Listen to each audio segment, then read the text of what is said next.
el libro más leído por todas las generaciones, la luz que alumbra tu camino, el alimento que fortalece tu espíritu. Narrado por Wendy Necio Sub, la Biblia en 365 días. 1 de abril, hoy es el día 91 de este caminar en fe. Y el tema de que vamos a hablar es escuchar la voz de Dios, caminar con autoridad y continuar peleando con fe. Bienvenidos a este nuevo día en este viaje por la palabra de Dios, donde cada capítulo es un paso más hacia el corazón de Dios. Ya estamos en el día 91 de esta travesía y también iniciamos un nuevo mes, el mes de abril, un mes fabuloso. Y este mes lo vamos a llamar el mes de los imponentes milagros. Yo lo creo. Yo lo declaro con todo mi corazón y con fe, que será un mes donde veremos la mano poderosa de Dios en nuestras vidas. ¿De dónde me he sacado yo esto? No me lo he inventado. Esto lo dice la Biblia en el Salmo 65:5. Fielmente respondes a nuestras oraciones con imponentes obras. Y luego, en el capítulo 66 dice: vengan y vean lo que nuestro Dios ha hecho. También en el verso 5. Los imponentes milagros que realiza a favor de la gente. Yo quiero que lo marques ahí. El Salmo 66, verso 5. El Salmo 65, verso 5. Porque Dios está hablando a nuestras vidas. Abril no será un mes común. Será un mes donde la voz de Dios se escuchará más claro. Donde su autoridad será tu respaldo y donde cada batalla será una oportunidad para ver la mano de Dios obrar en acción. Veremos a Dios obrar en nuestras vidas con imponentes milagros. Las lecturas para el día de hoy las encontramos en Deuteronomio capítulo 18, verso 1 hasta el capítulo 20, verso 20. Lucas capítulo 9, versos del 28 al 50, Salmos 73, versos del 1 al 28 y Proverbios capítulo 12, verso 10. Acompáñame en una oración.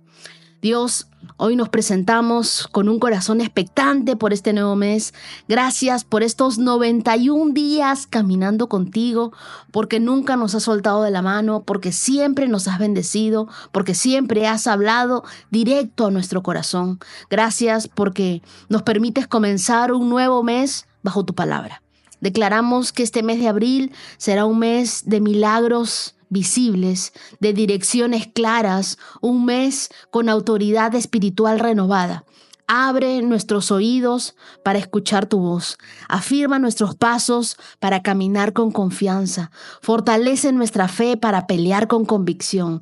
Que cada lectura del día de hoy sea como una espada que traspasa nuestro corazón, como una lámpara para nuestro camino, como un impulso para seguir creyendo y seguir perseverando en esta lectura de tu palabra. Hoy oramos en el poderoso nombre de Jesús. Amén. Y te voy a pedir que lo creas con todo tu corazón, que te tomes una foto hoy, 1 de abril, leyendo tu Biblia con algún pasaje que te ha gustado más y digas: este mes será para mí un mes de milagros imponentes, de imponentes milagros. Veré la mano de Dios obrar en mi vida. Han sido 91 días caminando en la palabra de Dios y Dios continuará transformándonos. Ahora sí, comenzamos. Deuteronomio 18, verso 1. Recuerda que los sacerdotes levitas, es decir, toda la tribu de Leví, no recibirán ninguna asignación de tierra entre las demás tribus de Israel. Pero tanto los sacerdotes como los levitas comerán de las ofrendas especiales dadas al Señor, porque esa es la parte que le corresponde. No tendrán tierra propia entre los israelitas. El propio Señor es su preciada posesión, tal como les prometió. Del ganado, de las ovejas y de las cabras que el pueblo traiga como ofrenda, los sacerdotes podrán tomar para sí la espaldilla, la quijada y el estómago. También les dará a los sacerdotes la primera porción de los granos, del vino nuevo, del aceite de oliva, de la lana que obtengas en la temporada de esquila. Pues el Señor tu Dios eligió a la tribu de Leví de entre todas las tribus para que sirva en nombre del Señor por siempre. Supongamos que un levita decide dejar su ciudad en Israel, sea cual fuere la ciudad, para mudarse al lugar de adoración que el Señor elija. Podrá servir allí en nombre del Señor su Dios, igual que sus hermanos levitas que ya estén sirviendo al Señor en ese lugar. Podrá comer su porción de los sacrificios y las ofrendas, aun cuando también reciba sustento de su familia. Cuando entres en la tierra que el Señor tu Dios te da, ten mucho cuidado de no imitar las costumbres detestables de las naciones que viven allí. Por ejemplo, jamás sacrifiques a tu hijo o a tu hija como una ofrenda quemada. Tampoco permitas que el pueblo practique la adivinación, ni la hechicería, ni haga interpretación de agüeros, ni se mezcle en brujerías, ni haga conjuros. Tampoco permitas que alguien se preste a actuar como médium o vidente, ni que invoque el espíritu de los muertos. Cualquiera que practica esas cosas es detestable a los ojos del Señor. Precisamente porque las otras naciones hicieron esas cosas detestables, el Señor tu Dios las expulsará de tu paso. Sin embargo, tú debes ser intachable delante del Señor tu Dios. Las naciones que estás por desplazar consultan a los adivinos y a los hechiceros, pero el Señor tu Dios te prohíbe hacer esas cosas. Moisés siguió diciendo, el Señor su Dios les levantará un profeta como yo entre sus hermanos israelitas. A él tendrán que escucharlo, pues fue lo que ustedes le pidieron al Señor su Dios cuando estaban reunidos al pie del monte Sinaí. Dijeron, no queremos oír nunca más la voz del Señor nuestro Dios, ni ver ese fuego ardiente porque moriremos. Entonces el Señor me dijo, lo que el pueblo dice es cierto, levantaré un profeta como tú de entre los hermanos israelitas. Pondré mis palabras en su boca y él dirá al pueblo todo lo que yo le ordene. Yo mismo trataré con cualquiera que no preste atención a los mensajes que el profeta proclame en mi nombre. Pero todo profeta que falsamente afirme hablar en mi nombre o hable en nombre de otro Dios tendrá que morir. Tal vez se pregunten, ¿cómo sabremos si una profecía viene o no del Señor?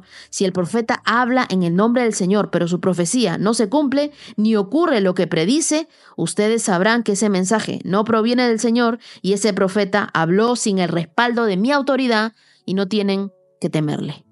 Deuteronomio 19. Cuando el Señor tu Dios destruya a las naciones que ahora ocupan el territorio que Él está por entregarte, tomarás para ti las tierras y te establecerás en las ciudades y en las casas de esas naciones. Luego deberás apartar 3 ciudades de refugio en la tierra que el Señor tu Dios te da. Estudia el territorio y divide en 3 regiones esa tierra que el Señor tu Dios te da, de modo que haya una de las ciudades en cada región. Entonces cualquier persona que haya matado a otra podrá huir a una de las ciudades de refugio para ponerse a salvo.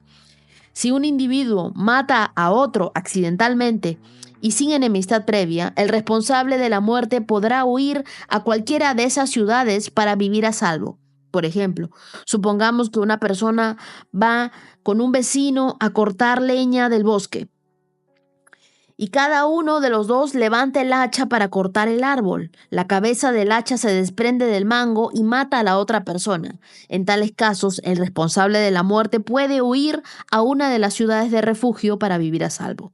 Si la ciudad de refugio más cercana quedara demasiado lejos, un vengador enfurecido podría rastrear al que causó la muerte y quitarle la vida. En este caso, la persona moriría injustamente, porque nunca antes había mostrado enemistad hacia el muerto. Por esa razón, te ordeno que apartes 3 ciudades de refugio.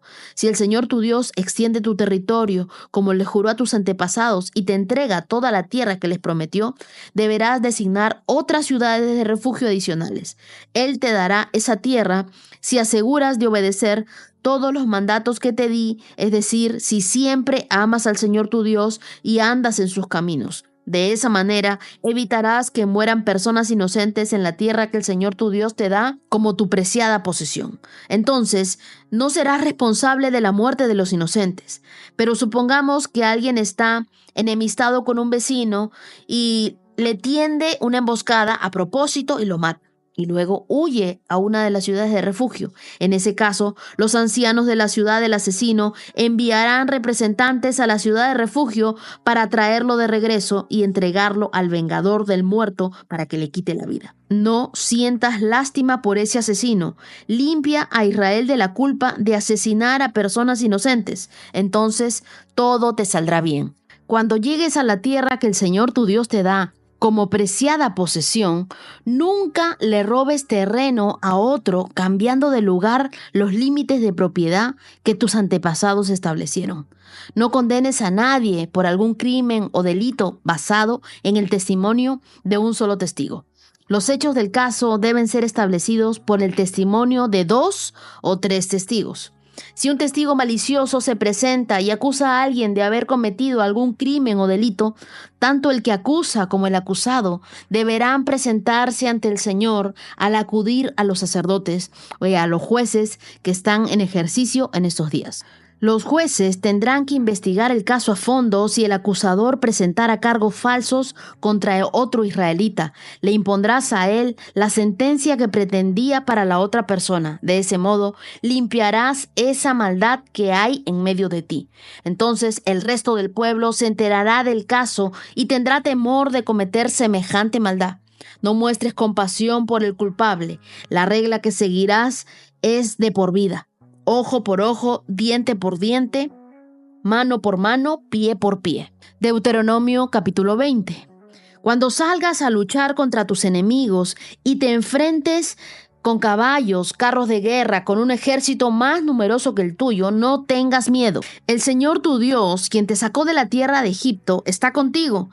Cuando te prepares para una batalla, el sacerdote saldrá a hablarle a las tropas y les dirá: presten atención, hombres de Israel, no tengan miedo cuando salgan hoy a pelear contra sus enemigos. No se desanimen ni se asusten, ni tiemblen frente a ellos, pues el Señor su Dios va con ustedes. Él peleará por ustedes contra sus enemigos y les dará la victoria. Luego, los jefes del ejército se dirigirán a las tropas y dirán: alguno de ustedes acaba de construir una casa, pero aún no la ha estrenado. De ser así, puede irse a su casa. Podría morir en batalla y otro estrenaría su casa. Alguno de ustedes acaba de plantar un viñedo, pero aún no ha comido ninguno de sus frutos. De ser así, puede irse a su casa. Podría morir en batalla y otro comería los primeros frutos. Alguno de ustedes acaba de comprometerse con una mujer, pero aún no se ha casado con ella. Bien, puede irse a su casa y casarse. Podría morir en batalla y otro se casaría con ella. Luego, los jefes también dirán: ¿alguno de ustedes tiene miedo o está angustiado? De ser así, puede irse a su casa antes de que atemorice a alguien más. Una vez más, los jefes terminen de hablar a las tropas y nombrarán comandantes por cada unidad. Cuando te acerques a una ciudad para atacarla, primero debes ofrecer condiciones de paz a sus habitantes. Si aceptan las condiciones y te abren las puertas, entonces todos ellos quedarán obligados a servirte haciendo trabajos forzados. Pero si no quieren hacer la paz y se preparan para luchar, deberás atacar la ciudad. Cuando el Señor tu Dios te entregue una ciudad, mata a filo de espada a todos los hombres de ese pueblo. Sin embargo, podrás quedarte con todas las mujeres, los niños, los animales y el resto del botín de la ciudad. Podrás disfrutar de todo el botín de tus enemigos que el Señor tu Dios te entregue. Estas instrucciones solo se refieren a las ciudades lejanas, no a las naciones que ocupan la tierra donde estás a punto de entrar. En las ciudades que el Señor tu Dios te da como preciada posesión, destruye todo ser viviente. Tienes que destruir por completo a los hititas, a los amorreos, a los cananeos, a los fereceos, a los heveos, a los jebuseos, tal como el Señor tu Dios te ordenó. Así evitarás que los pueblos de esa tierra te enseñen a imitar las costumbres detestables que practican cuando rinden culto a sus dioses, lo cual te haría pecar profundamente contra el Señor tu Dios. Si al atacar una ciudad la guerra se prolonga, no debes cortar los árboles a hachazos. Puedes comer de los frutos, pero no derribes los árboles. ¿Acaso los árboles son enemigos a los que tienes que atacar? Solamente corta los árboles que sabes que son aptos para comer. Úsalos para la fabricación de todo lo que necesites para atacar a la ciudad enemiga hasta que se rinda. Moisés sigue preparando al pueblo antes de entrar a la tierra prometida, pero en estos versos que hemos leído, Dios instruye sobre el papel de los sacerdotes y los levitas, sobre la pureza espiritual y el rechazo a la brujería, sobre la promesa del profeta, las leyes de justicia que Dios estaba enviando y también las ciudades de refugio, las normas para la guerra. En realidad, todo este conjunto de mandatos revela un principio profundo. Dios no solo quería que su pueblo viviera en la tierra prometida, quería que vivieran conectados con su voz, dirigidos por su justicia y cubiertos por su presencia. Y no sé si se dieron cuenta, pero a los levitas, en los versos del 1 al 8 de Deuteronomio capítulo 18, les dicen que no recibirían tierra como los demás, porque su herencia era el Señor mismo. Entonces, si tu llamado es servir, recuerda que tu provisión no viene de títulos, no viene de estructuras, viene del mismo cielo. El liderazgo espiritual se sostiene por fe, no por herencia. Tu provisión sigue a tu asignación. Si Dios te llamó, Él también te va a sostener. Y luego, en los versos del 9 al 14, Dios es muy claro y nos dice que no debemos consultar con lo oculto, con la parte de las tinieblas. Debemos buscar a Dios con todo nuestro corazón. Y aquí prohíbe terminantemente la adivinación, la hechicería, los encantamientos y toda práctica espiritual alternativa. En hebreo se usaban las palabras como kosem, que significa adivinación, anán, que significa observar señales, y kashab, que significa brujería. Pero Dios no tolera ninguna fuente que trate de imitar su voz. Él quiere que nuestra relación con Él sea pura y sea directa. ¿Y qué es lo que dice Dios en Deuteronomio? Cuando entres en la tierra que el Señor tu Dios te da, no imites las costumbres detestables de las naciones que viven allí. Que nadie entre ustedes ofrezca a su hijo o a su hija como sacrificio en el fuego. Tampoco se permita que nadie practique adivinación, ni recurra a hechicería, ni a encantamientos, ni a brujerías, ni a conjuros, ni se una a una medium o con espíritus, ni que invoque a un espíritu de los muertos. Cualquiera que practique estas cosas es detestable a los ojos del Señor. Y Moisés estaba aquí preparando al pueblo para entrar en la tierra prometida. Y allí encontrarían distintas culturas profundamente influenciadas por lo oculto, idolatría, prácticas espirituales, todas corrompidas. Y Dios no solo les advierte, tengan en cuenta, Dios les prohíbe y lo hace con autoridad. Les dice: no imiten, no se junten, no escuchen, no practiquen. ¿Y cuál era la razón de Dios para decirles esto? Ellos ya tenían una relación con Dios. Ellos ya escuchaban la voz de Dios. Ellos ya tenían la instrucción de Dios para muchas cosas. Entonces, no necesitaban buscar más cosas espirituales fuera de la voz de Dios. Y en Deuteronomio 18, en los versos del 9 al 14, encontramos 9 prácticas prohibidas por Dios. La primera, la adivinación, que es el tratar de conocer el futuro por medios ocultos. La segunda, la hechicería, que se trata de interpretar señales o de usar objetos como amuletos, como cristales. La tercera, encantamientos y conjuros, dice la Biblia. Usar palabras repetidas, mantras, frases místicas para tratar de alterar la realidad. Tener contacto con médiums o con espiritistas, que es buscar comunicarse con los muertos, a eso se llama la necromancia, o entidades espirituales por medio de algún canal, de algún portal. Son cosas que la Biblia dice que no debemos hacer. Tampoco sacrificios humanos. En este contexto, la Biblia habla de ofrecerlos a dioses como Moloch, pero ¿qué es lo que dice Dios? Dios llama a todo esto detestable. La misma palabra que se usa para idolatría o la misma palabra que usa para la corrupción moral más extrema.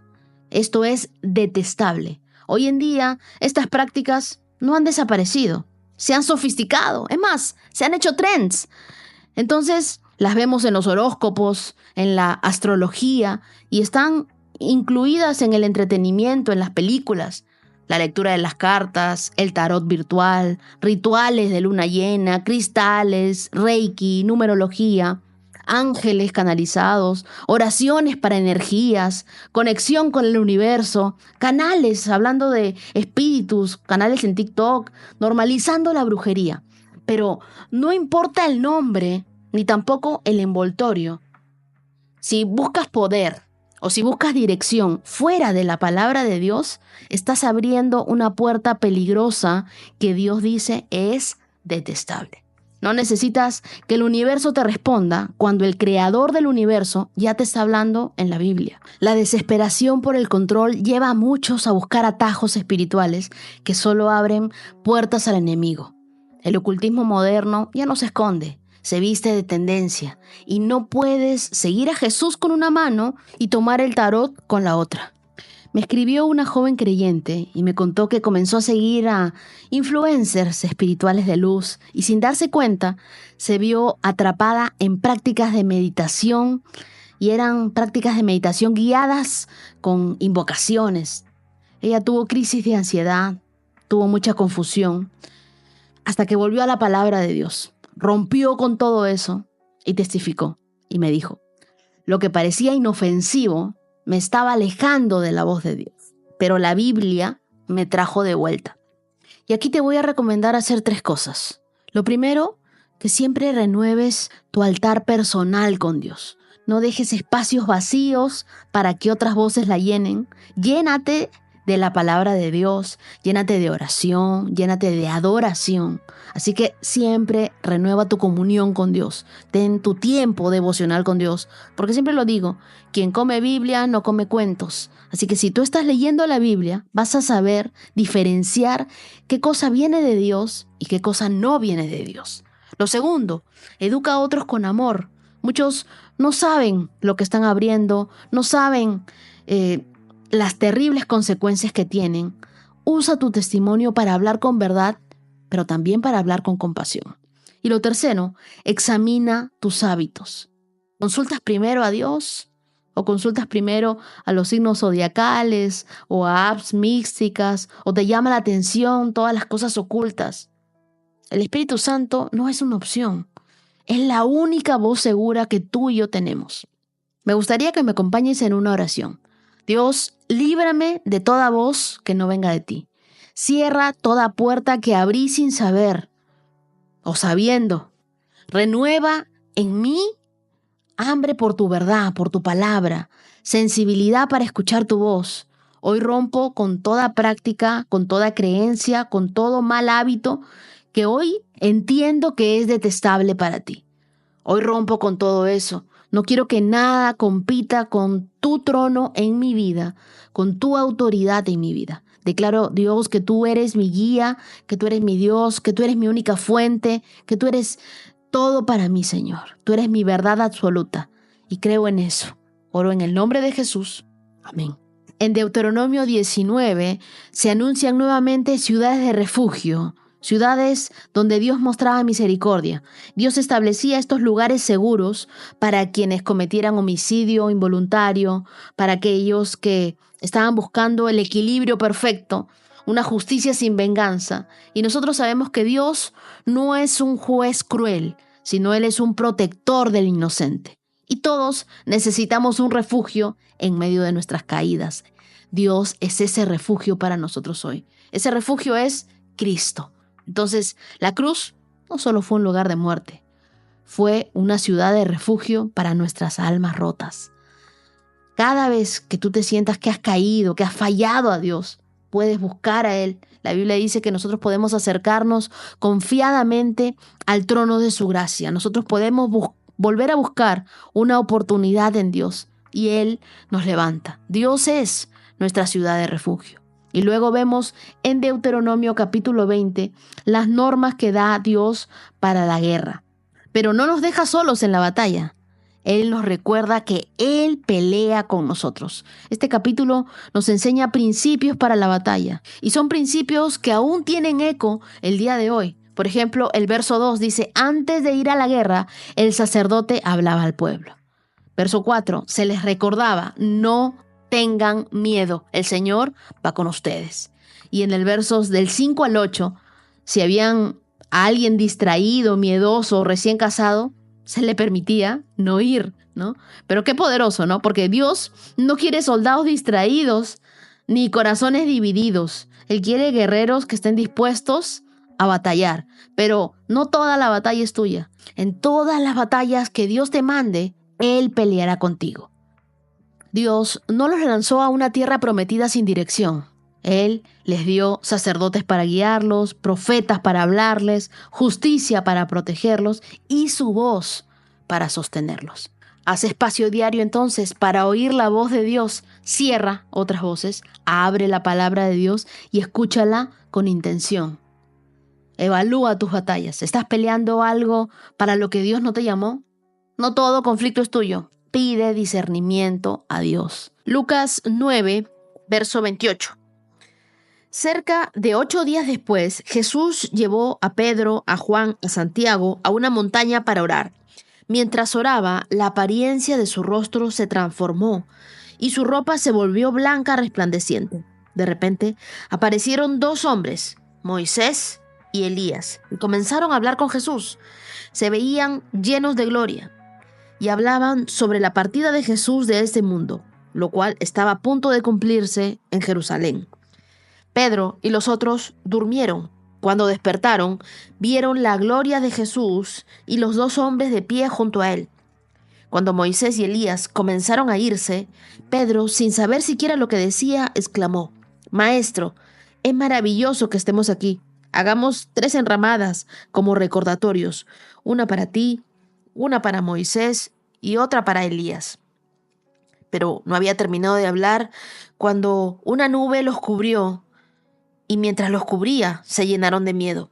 Entonces, desde la nube, una voz dijo: «Este es mi hijo, mi elegido. Escúchenlo a él». Cuando la voz terminó de hablar, Jesús estaba allí solo. En aquel tiempo no le contaron a nadie lo que habían visto. Al día siguiente, después de que bajaron del monte, una gran multitud salió al encuentro de Jesús. Un hombre de la multitud le exclamó: «Maestro, te suplico que veas a mi hijo, el único que tengo. Un espíritu maligno sigue apoderándose de él, haciéndolo gritar. Le causa tales convulsiones que echa espuma por la boca, lo sacude violentamente y casi nunca lo deja en paz. Le supliqué a tus discípulos que lo expulsaran ese espíritu, pero no pudieron hacerlo». «Gente corrupta y sin fe», dijo Jesús, «¿hasta cuándo tendré que estar con ustedes y soportarlos?». Entonces le dijo al hombre: «Tráeme a tu hijo aquí». Cuando el joven se acercó, el demonio lo arrojó al piso y le causó una violenta convulsión. Pero Jesús reprendió al espíritu maligno y sanó al muchacho. Después lo devolvió a su padre. El asombro se apoderó de la gente al ver esa majestuosa demostración del poder de Dios. Mientras todos se maravillaban de las cosas que él hacía, Jesús dijo a sus discípulos: «Escúchenme y recuerden lo que digo. El Hijo del Hombre será traicionado y entregado en manos de sus enemigos». Sin embargo, ellos no entendieron lo que quiso decir. El significado de lo que decía estaba oculto de ellos. Por eso no pudieron entender y tenían miedo de preguntarle. Entonces, los discípulos comenzaron a discutir entre ellos acerca de quién era el más importante.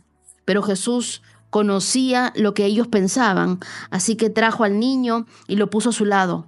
Y luego les dijo: «Todo el que recibe de mi parte a un niño pequeño como este me recibe a mí, y todo el que me recibe a mí también recibe al Padre, quien me envió.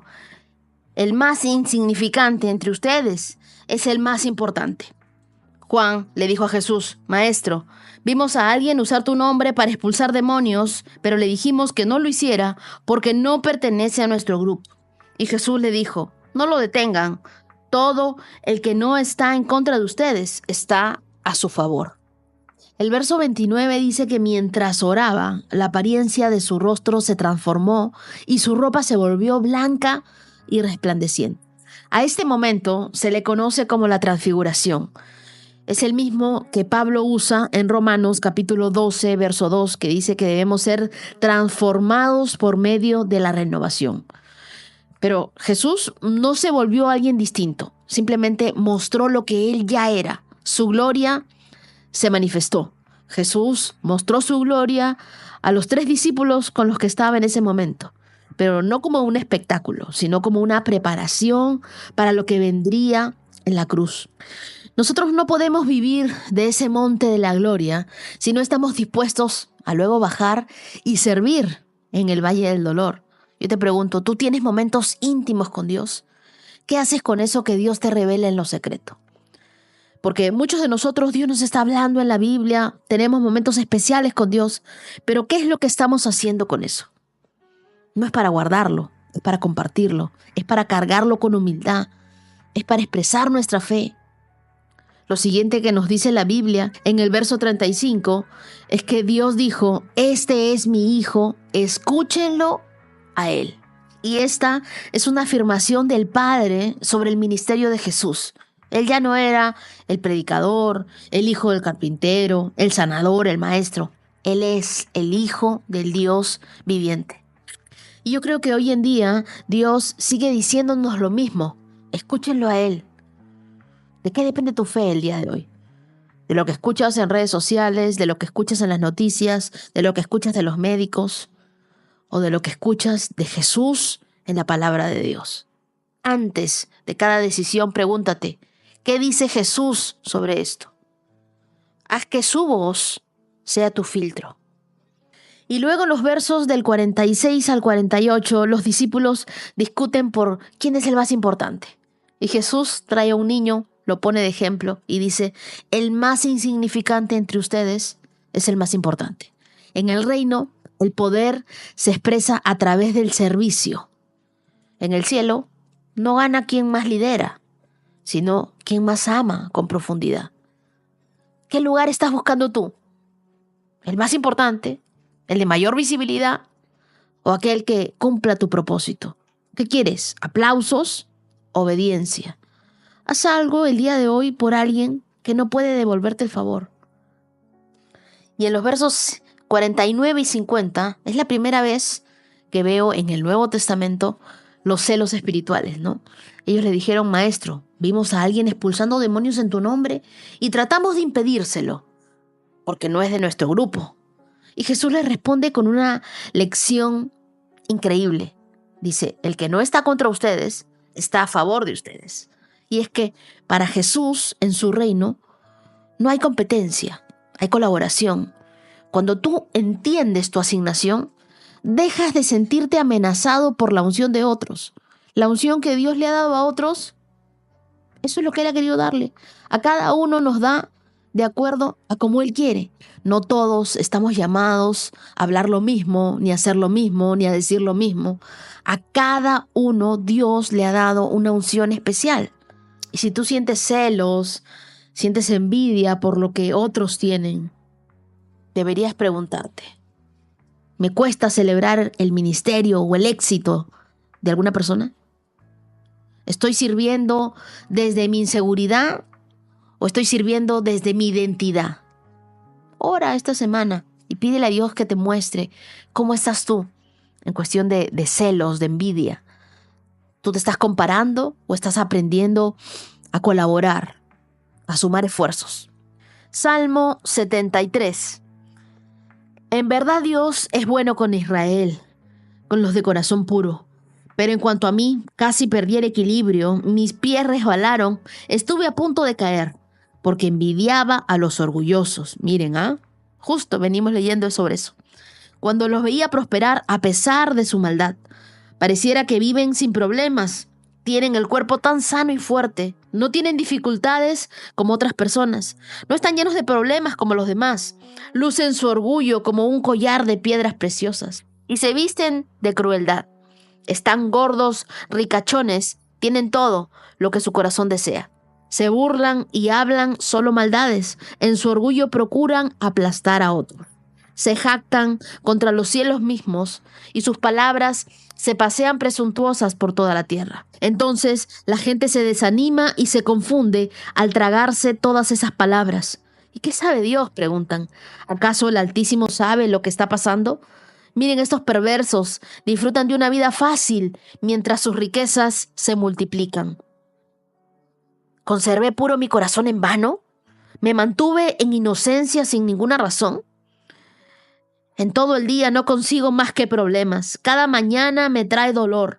Si yo realmente hubiera hablado a otros de esa manera, habría sido un traidor a tu pueblo. Traté de entender por qué los malvados prosperan, pero qué tarea tan difícil. Entonces entré en tu santuario, oh Dios, y por fin... I don't blame you for living this wish had been enough for you to stay.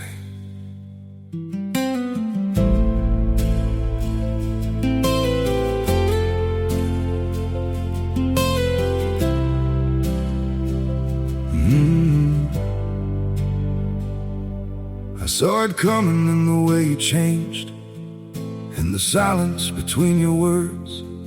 Every I'm fine felt heavier than truth, like something breaking unheard. I tried to fix what I didn't understand, held on tighter as you slipped away. But love can't grow where it's already gone. I don't blame you for living this wish had been enough for you to stay.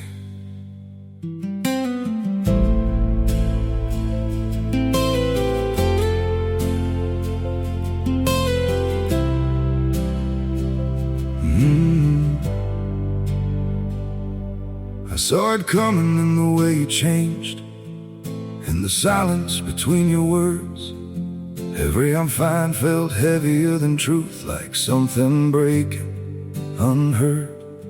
I tried to fix what I didn't understand, held on tighter as you slipped away. But love can't grow where it's already gone. I don't blame you for living this wish had been enough for you to stay.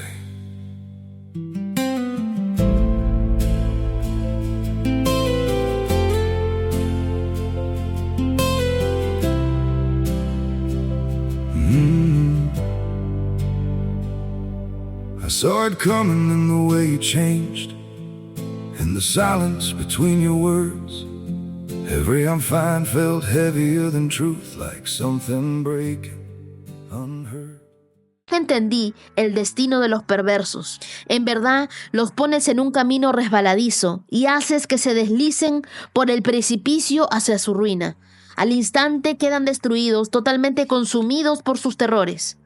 Cuando te levantes, oh Señor, te reirás de sus tontas ideas, como cuando uno se ríe por la mañana de lo que soñó en la noche. Entonces me di cuenta de que mi corazón se llenó de amargura y yo estaba destrozado por dentro. Fui tan necio e ignorante.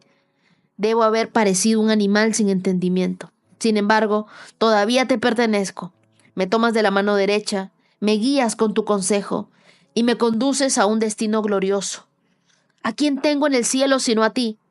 Te deseo más que cualquier cosa en la tierra. Puede fallarme la salud y debilitarse mi espíritu, pero Dios sigue siendo la fuerza de mi corazón.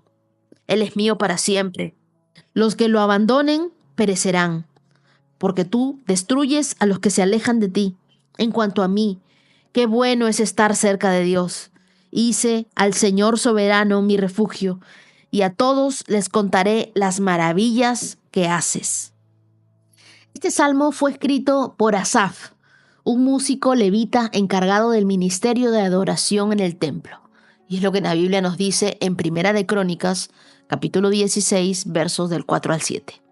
Este es un salmo de sabiduría y de reflexión que describe la crisis de la fe. Asaf ve que los impíos prosperan mientras que los justos sufren, y eso lo lleva a un quiebre emocional, a un quiebre espiritual y a hacerse las preguntas que muchos de nosotros nos hacemos. ¿Por qué a la gente mala le va bien? ¿Por qué estas personas que son crueles prosperan? Este no es un salmo de derrota, sino es un salmo de reconexión con la verdad. Cuando Asaf entra en la presencia de Dios, su amargura se convierte en adoración. Él dice en los versos 1 y 2, en verdad Dios es bueno con Israel, Pero en cuanto a mí, casi perdí el equilibrio, mis pies resbalaron, estuve a punto de caer. Y aquí Asaf reconoce algo que todos hemos sentido. No entiendo por qué a los que hacen lo malo les va tan bien. Esto es como cuando tú comparas tu proceso con las bendiciones de otro. Tu fe se va a tambalear. Él decía, yo siento que resbalo. Y eso implicaba caer. No cayó, pero estuvo cerca. Y Dios no condena su crisis, pero sí lo invita a procesarla con él. Es mejor llevar tu envidia a la presencia de Dios que guardarla en silencio. Porque si tú te la callas, eso te va a podrir por dentro. Y el verso 13 dice, conservé mi corazón puro en vano. Y esta es la lucha interna de un justo incomprendido, ¿no? Es una confesión honesta. Él decía, ¿para qué me esfuerzo si los impíos están mejor que yo? Pero quiero decirte algo, Dios no se intimida con tus preguntas. Aunque tú digas, no, pero me estoy pasando con esto que le estoy preguntando a Dios. Cada vez que tú traes una pregunta a Dios, Él se encarga de alguna forma de responderte. Y en el verso 17, Asaf la ve, entiende, dice, entonces entré en tu santuario, oh Dios, y por fin entendí el destino de los perversos. Aquí el salmo toma otro giro. No fue una conversación, fue la presencia de Dios. El santuario no le dio respuestas, le devolvió la perspectiva. Entonces, no necesitas entender todo, necesitas entrar en la presencia de Dios y allí se reordena tu alma, entiendes los pensamientos de Dios, comienzas a dejar de pensar en tu razonamiento y sientes lo que la presencia de Dios te está diciendo. ¿Cuál es el destino final de aquellos perversos, de los impíos? Que nos lo dice en el verso 18 al 20. 18 al 20 dice, los pones en un camino resbaladizo y haces que se deslicen por el precipicio hacia su ruina. Al instante quedan destruidos y totalmente consumidos por los terrores. Imagínate, lo que parecía éxito es una plataforma resbalosa. El juicio finalmente va a llegar. Quizá no al final del día, pero sí al final de cada vida. Dios le recuerda que no todo lo que brilla permanece. Una prosperidad sin propósito es una trampa disfrazada de éxito. Versos del 21 al 26, Asaf se arrepiente, se confiesa delante de Dios y dice, entonces me di cuenta de que mi corazón se llenó de amargura. Imagínate, cuando uno está constantemente compitiendo, comparándose con otras personas, envidiando lo de la otra persona. Dice, yo estaba destrozado por dentro. Fui tan necio, ignorante, debo haberme parecido un animal sin entendimiento. Sin embargo, todavía te pertenezco. Me tomas de la mano derecha, me guías con tu consejo, me conduces a un destino glorioso. ¿A quién tengo en el cielo sino a ti? Te deseo más que cualquier cosa en la tierra. Este es el momento principal del Salmo. Asaf no solo ve su error, se ve a sí mismo con humildad y se reconecta con la verdad. Tú sigues estando conmigo, Dios. ¿A quién más tengo cuando volteo? Tú eres mi única seguridad. Y lo más hermoso del arrepentimiento no es lo que dejas atrás, sino el abrazo que te espera delante. La mano de Dios, la que nosotros tomamos y continuamos en nuestro camino. Y en el verso 28 él dice, en cuanto a mí, qué bueno es estar cerca de Dios. Asaf termina su viaje no con respuestas lógicas, sino con una declaración profunda. Dios es suficiente. Y lo mejor que me puede suceder en la vida a mí es estar cerca de Dios. Hay quienes piensan que están cerca, pero en realidad lo están siguiendo de lejos. La presencia de Dios es tu herencia y la cercanía que nosotros podamos tener con Dios es nuestra paz. Por eso hay muchas personas que vienen leyendo la Biblia 91 días y dicen, siento una paz increíble, siento que algo está cambiando en mí. Es que estamos más cerca de Dios. Mientras más cerca estás de Dios, sientes más paz, sientes de su amor, sientes de su cuidado, su protección sobre tu vida. No vivas persiguiendo lo que otros tienen. Vive agradecido de que tienes lo que muchos anhelan. A Dios contigo. Y si Dios está contigo, tienes la victoria asegurada. Cuando tú descubres que Dios es tu todo, nada te falta realmente. Tienes todo lo que necesitas. Tienes más que suficiente. Con Dios lo tenemos todo. La fe es como un lente. Cuando está sucio por la envidia o por la comparación, lo que ves se deforma. Pero en el instante en el que nosotros entramos en la presencia de Dios, Dios limpia nuestro lente, limpia nuestros ojos, todo se aclara. Incluso si las circunstancias no cambian, nosotros comenzamos a mirar con otros ojos. Por eso, claramente la Biblia nos dice que nosotros debemos caminar por fe y no por vista. Proverbios capítulo 12, verso 10. Los justos cuidan de sus animales, pero los perversos siempre son crueles. Este proverbio es sorprendentemente práctico y contracultural. En un libro lleno de sabiduría, de palabras, de negocios, de relaciones, de justicia, aparece esta joya sobre cómo un justo trata a los animales. Y este versículo no es solo sobre mascotas. Tu trato hacia los que no pueden devolverte nada revela quién realmente eres. Si tú eres justo, vas a atender, vas a cuidar, vas a reconocer el valor de la vida en todas sus formas. Si tú tienes compasión, bueno, la compasión empieza en lo invisible. Y un justo, su carácter no depende de quién lo ve, sino de quién lo habita. Si Dios habita en ti, vas a mostrar compasión. Mientras que el perverso aparenta bondad, pero es una persona dura, es una persona egoísta, que solamente ve por sus intereses. Tratará de hacer el bien si le conviene, si gana algo con eso. Pero en realidad un perverso muestra crueldad, no siempre con violencia, a veces con indiferencia. ¿Alguna vez has visto a alguien piadoso actuar con desprecio hacia un vulnerable, hacia un niño, un animal, un trabajador, una mujer mayor? Bueno, este proverbio dice que eso también es un termómetro espiritual, de cómo estás tú por dentro. Si el fruto del espíritu no se nota en lo invisible, entonces no es fruto, solamente es fachada. Dios está más pendiente de esos pequeños actos de compasión que nuestros grandes discursos espirituales. El trato que damos a los que no pueden hablarnos, a los que no pueden devolvernos, a los que no pueden halagarnos, revela cuán profundo es nuestro amor por Cristo. Y en Primera de Juan, capítulo 4, verso 20, Dios mismo nos dijo: si tú no puedes amar a tus hermanos que ves, ¿cómo podrás decir que amas a Dios al que no ves? Hoy mismo, haz un acto de compasión. No con un animal, con alguien vulnerable, con alguien invisible, alguien que no te lo va a agradecer.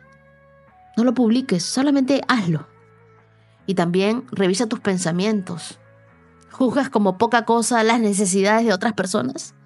Pídele a Dios que te dé un corazón sensible. Día 91, check.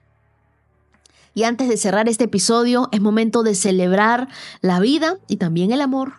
Hoy, 1 de abril, con mucho cariño, quiero saludar a todos los cumpleañeros. Al primero, a Alejandro Alferrano, que Dios siga bendiciendo cada paso de tu vida, que celebres un hermoso aniversario número 50 y que vengan solas bendiciones para tu vida. También un feliz cumpleaños para Corina Hernández desde Chihuahua, México, para Jerry desde Panamá, para Andrea Almanza y John Fontecha en Houston, Estados Unidos. A la pequeña Anita Solari, que hoy cumple 4 añitos desde Uruguay. Dios te bendiga, princesa, y que pases un lindo día.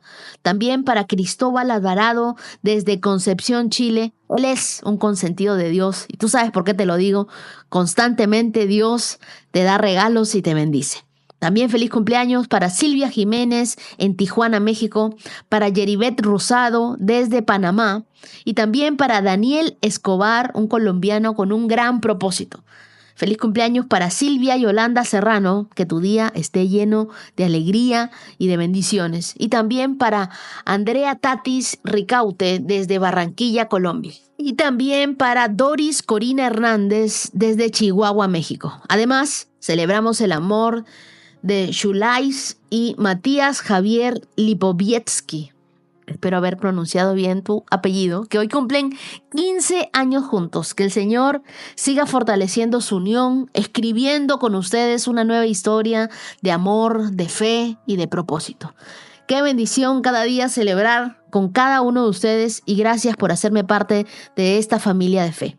Nos escuchamos el día de mañana y recuerden que hemos comenzado un mes donde veremos imponentes milagros de Dios. Si tú lo crees, escríbelo aquí en los comentarios y declara que también para ti será un gran mes. Bendiciones. 365 con Dios, con Wendy Necio Sub.